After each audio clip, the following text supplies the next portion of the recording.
الصلاة والسلام عليك يا سيدي يا رسول الله وعلى آلك وأصحابك يا سيدي يا حبيب الله.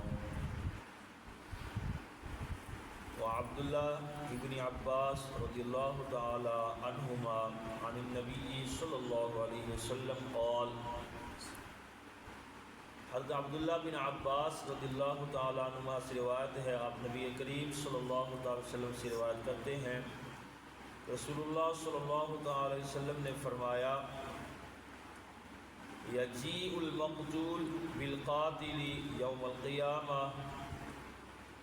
نبی کریم صلی اللہ تعالی علیہ وسلم نے فرمایا مقتول اور قاتل کو فرمایا قیامت کے دن لایا جائے گا.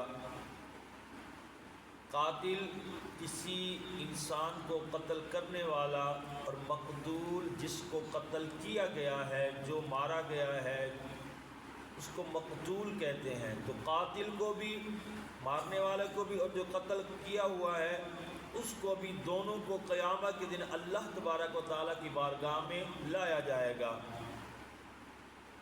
ناصیتہ ورأسہ بیدہ، اس کی پیشانی اور اس کا سر، یعنی قاتل کی پیشانی، قاتل کا سر بیدہ، مقتول کے ہاتھ میں ہوگا. یعنی مقتول نے جس کو قتل کیا تھا تو اس نے جو ہے وہ قاتل کے سر کے بال، پیشانی کے بال دونوں ہاتھوں سے پکڑے ہوں گے اور اللہ کی بارگاہ میں لے آئے گا.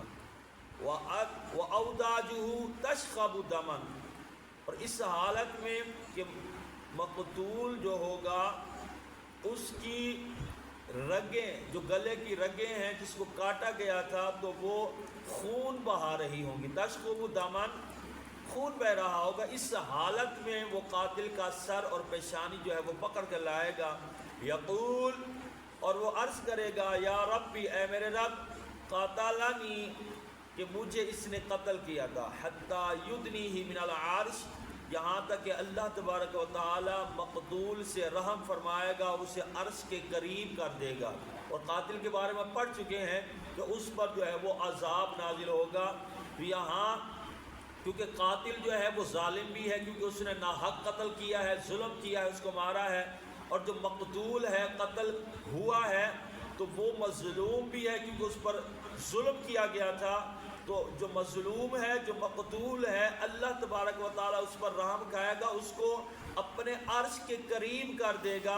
اور جو قاتل ہے تو وہ مقتول اس قاتل کو اللہ کی بارگاہ میں لے آئے گا، تو اللہ تبارک و تعالیٰ جو ہے وہ اسے عذاب دے گا. یہاں قاتل اور مقتول ایسا نہیں ہے کہ جس نے قتل کر لیا ہے اب معاملہ ختم ہو گیا ہے، بالکل بھی ایسا نہیں ہے.